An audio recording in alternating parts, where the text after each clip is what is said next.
Right, so we're going to do... What we're going to do? We're going to take a mini road trip. A mini road trip. To test the practicality of it, really. We're going to set up a destination on the sat-nav. Yep. We're going to arrive at our destination and then work out the charging possibilities. We probably will need a charge. And then head back. So I think we're heading for a motorway. We're going to go on a motorway, yeah. So we'll just give the car a bit of a test. How comfortable she is when you go at higher speeds. Test out her battery and how far that drops down after a certain time. And we'll see how we get on. Just the practicality of what we'd use it every day for. Jolly good. So, switch her on. What we got? I will say that fingerprints it's like a fingerprint magnet. Oh, it is, definitely. That's the only downside. It's driving me crazy. It is. I think we need to have a bit of polish. Yeah.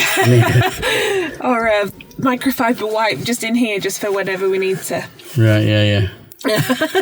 Right.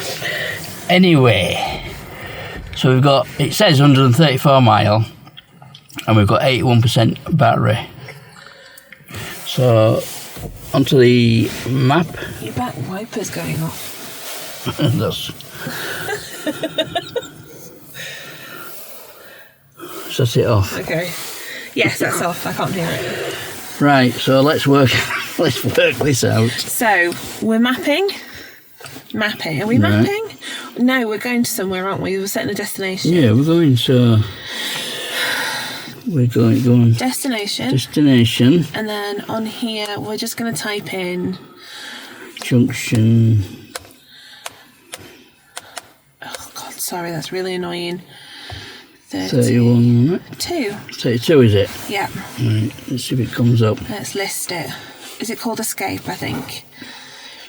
Junction 32 outlet, which is Tomahawk Trail in Wakefield. It's 13.8 miles. Right. So we are going to set a destination for there. Setting as new destination. And then it gives you loads of other options here, so you can add routes, add in stops, move locations, etc. But we're just going to keep it simple for today and just go to start. So it's quite responsive as well. Turn left after 50 yards. There you go. And then we've got a nice female voice telling us, which is good. So now that that's set as a destination, we'll pick it up either halfway there, or if we've got something particular to mention. To mention, then we'll pick it up there. If not, we'll see when we get back. We'll see when we get there. Not back. We'll see when we get there. We know what we're doing. Leave the roundabout at the first exit. Don't interrupt me. So, right off the bat, we've literally just left and we've just done a couple of corners. I don't understand this split screen. Oh, it stopped it. I don't know why that did that, but that was really confusing. Keep left after 300 yards and follow the A6110 towards Ring Road.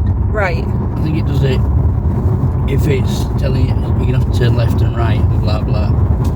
Right, okay. Keep next left. Stop interrupting. So yeah, well, we're on the way. So you've set it to B mode, which is an extra economic drive style, but I don't understand the B mode. Is it like, after what is it? Yards, leave the roundabout at the second exit. When I'm taking my foot off the accelerator, it brakes. Is this the gradual one? Not like the E-pedal. No, this is the gradual This is the gradual stop, and then that's how it recoups some energy. Leave the roundabout. So that's what B is. Yeah. So in order to get B, you just go down twice into drive. That's correct. And then you get the B. But we're not particularly comfortable with the E-pedal yet because it is a bit aggressive. You literally just need 1 foot on the accelerator. Yeah, it's 1 foot driving. I think you're supposed to, like, as you gradually lift off, it's like gradually putting your brake on. Right. If you want After to fully put your brake on, take your foot fully off. If you want to come to a stop, take your foot fully off. if you just want to brake gradually, you just bring your foot off slowly. Right. That's what I think it is. I've not exactly tried it, but I've not exactly tried a lot of stuff in here, like Leave the cruise roundabout at control the or second anything like exit. that. So that's going to be interesting when we get on motorway. Well, we're figuring it out together, so we'll see. So we've just landed onto the start of the M621. It's the world's most boring motorway, but we've got loads and loads of traffic works at the moment. So around here, especially just coming around the outskirts of Leeds, it's a 40-mile-an-hour zone, and it's a very strict 40-mile-an-hour zone. But you've just set the car to cruise. I have. How did you do that, and was it easy, and can I pick it up? It took me a bit to figure it out, actually. I've got 2 buttons here. Yeah. This one and obviously the cruise button. Now I just thought you'd press that and then set it. And that's your plus and minus. Yeah. Well, it's done it, but as soon as I pressed that button, my God, it took over the steering wheel. I've got a thing there saying I've got to keep my hands on the steering wheel. Because if I don't, it'll start. I mean, it's supposed to. I mean, look, it'll keep me in that centre, and it really wants to take control of your steering wheel. We're only allowed to do 40 on it. I think it's gone up to 50 now. It's gone to 50, so I can up that to 50. Yeah. And all the while your foot is it on the pedal, or is it just resting above it just in case? It's just resting above it, but no, it's totally off the pedal. Okay. And you've got the car in front of your detection as well, haven't you? So I can just about see the green. And have you set that yourself as well? Or does that set it automatically? I did it myself, but I can alter it, I think, by this button here. And that'll lengthen it or shorten it? Yeah, so that'll lengthen it and shorten it. Okay. I've got it, it's 3 bars, wherever 3 bars is in English. Well, it's close enough or far enough behind the vehicle in front, so it'll be interesting to see what it does if somebody else kind of comes in your lane. It'll be interesting to see how it reacts. It's really weird how the steering, it wants to steer, it's steering itself. I am not steering. My hands are on the steering wheel, but I am not steering. How do you feel? It feels weird, if I'm honest. It feels I'm not in control. It's kind of good. I mean, it's doing it. This is steering. I am not steering. I swear to God, I am not steering. This is as close as we'll come to a self-driving car for now, I think. I don't think I'd like that, because I'm too much of a control freak. So how would it do it if I mean, obviously I should be able to take control. Yeah. If I wanted to go into that lane. Yeah. I'm not going to do it yet. Will it let me go in this lane? Will it let me? Well, at the minute you're middle lane hogging, so... I am, aren't I? Right, we'll go on. I can't. I just want to get past this bit here because there's a few lanes. It merges again, doesn't it? Yeah. This is where I come off to go to college, this one. Is it? Yeah, Junction 7. Right, so let's get past this. I will So you're going to indicate, indicate. check your blind spots and move over. Always remember your blind spots, people. Right, it's come off of that thing now. Oh no, it's come back on again, sorry. Okay. So it's allowed you to move over quite fine. Allow me to move over quite fine. Coming up to the national speed limit. Going to up it to 70. See what that does on the battery. Battery's saying 77% at the minute. Again, you've got a car that's going to be moving over. So see how it handles. Oh, now that beeped at you. Prepare to take exit 42 on the left and follow the M62 towards Hull. So I can see there that the little blue indicator that was on your dash actually beeped at you yellow to say that you're moving lanes. Right, did it? that's interesting. That just keeps you kind of awareness about what's going on. Again, this road's going to merge again, so there's 2 lanes of traffic coming into 3, and vice versa. These lanes here can come over to the left and go into the M6 too. So it's a busy road to test this on. No, we're good. It's not so busy at the moment. 42 on the left. Come over. But during rush hour traffic. It gives me, as soon as I put the indicator on, it gives me control back. That's good. Yeah, you're fine there. Sorry, am I in the way? No, just let me drink. It's alright, you're okay.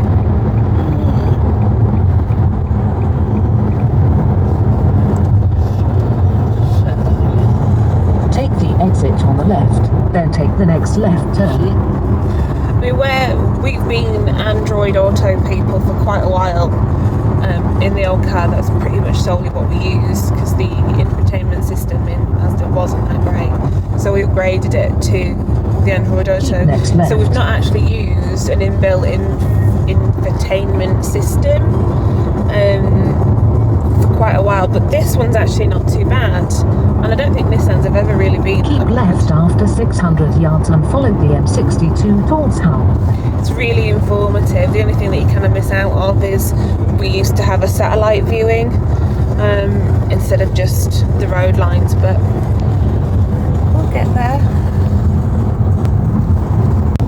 So we just pulled off at the motorway. We're at Junction 32. Keep For next those left, of you, then take the next left turn. how rude. Those of you who don't know, it's like a little outlet village, and there's like some foodery places. We've not really done much research, as in what kind of charge points or anything are in the area. So turn next left. We're just going to rock up and see how we'd cope. It's got a bit of balance. There's bound to be something somewhere. It's quite a big kind of facility, so we'll see.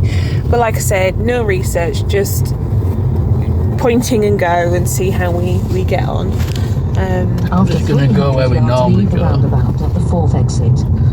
What we normally do and where we normally go. Yeah. That's what I'm doing. But motorway, how did you fare? Leave the roundabout at the 4th exit. It's very quick. It's very quick. The car is very quick. I must admit. The autonomous driving aspect of it is going to take a while to get used to. How I drive, it wanted to drive differently. Where I wanted to be in the road, it wanted to be somewhere else. So I felt I was constantly fighting Leave the roundabout the car. at the 2nd exit. Then you will arrive at your destination on the right. It's something I get used to. It's a nice little feature that we never kind of banked on having. No. So yeah, we'll see. Your destination is located on the right. Sat-nav worked really well. Yeah. We know this route quite well, and it's quite a nice short trip on the motorway. That just kind of give us a little bit of a dip your toes in and see how you get on. But sat-nav handled it really, really well. It didn't kind of divert us off, didn't take us down a weird route. So yeah, I'm quite impressed at the moment. And I had a lovely warm, because we've got the heated seats on, we had a lovely warm trip down, and I'm quite comfortable. So we'll see how we get on if we find some chargers. So we've just parked up in the usual disabled spot. One of the only joys really of being classed as disabled is really good parking. But we have noticed that any kind of EV charging point is usually really far away from the entrance of anywhere. Not quite sure why that is, but it'd be interesting to find out, or to speak to somebody who knows. Well, I'll just show you. We're on 69% battery. Yeah. And we've 180 miles done. So if we don't find a charger here, we know we can get home is the point. Yeah. We want on a full charge, but this map. So if you go destination. Oh, I can just see there. Where? Sorry. So if you go back, I can just see here there is a little plug icon. I'm presuming that's a charge point. If you press it, what does it do? Pod Point, Wakefield, Tomahawk Trail. Oh, that's interesting. So there is some here. But we can also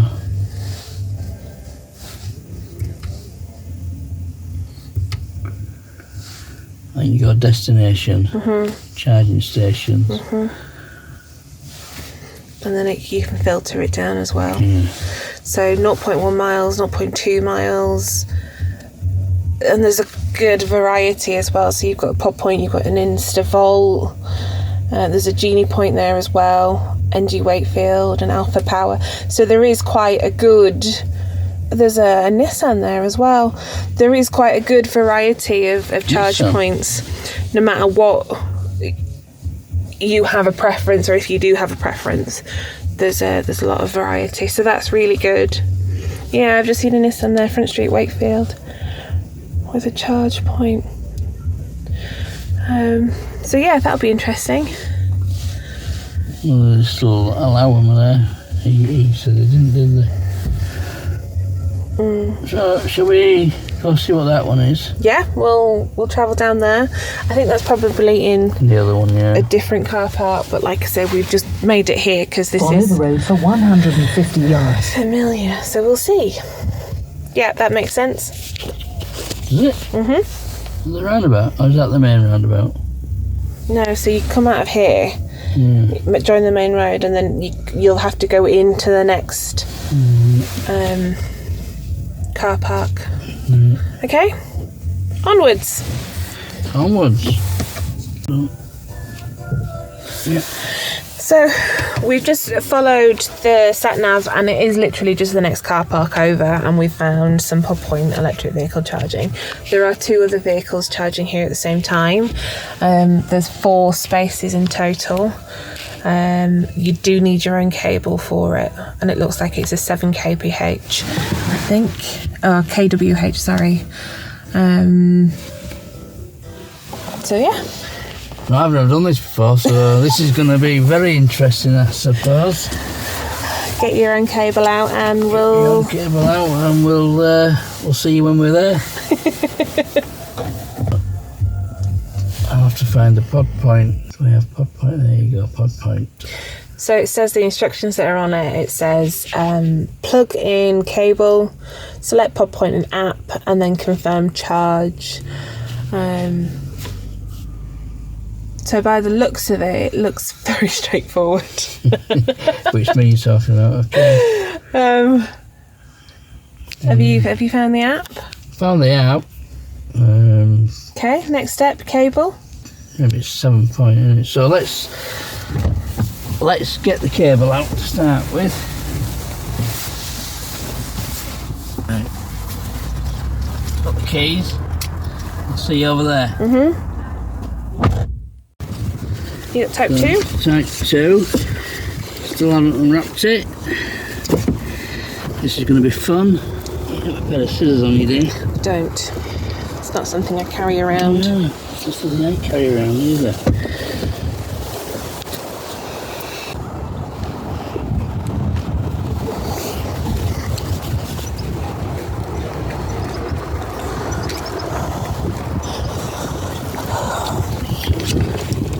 Look.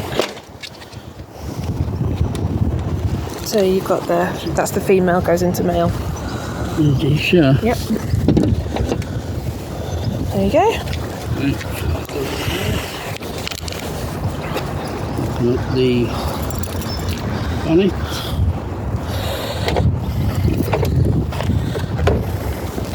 Type 2. Plug in. That's it, it's locked. Locked. We're getting 3 lights on the dash. What to do on here? Plug in cable, select the app. and then confirm charge. Hi, Ray Page, and you're on B. Confirm charge. Confirm charge. And then you've got the charge confirmed. Charging. Here we go.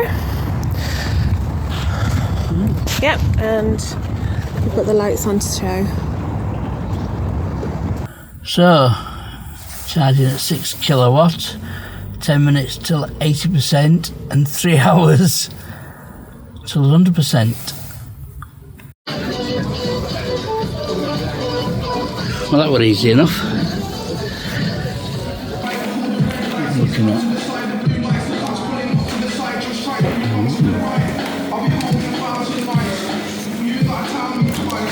Red velvet.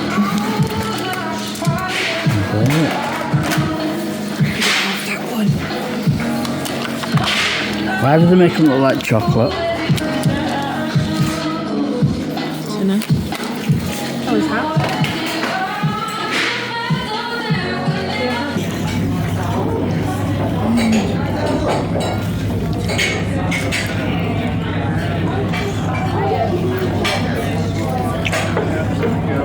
What you got to do while you're waiting for your car to charge.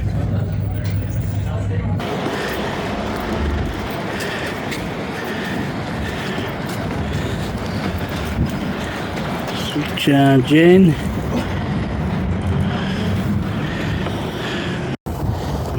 How do you do this?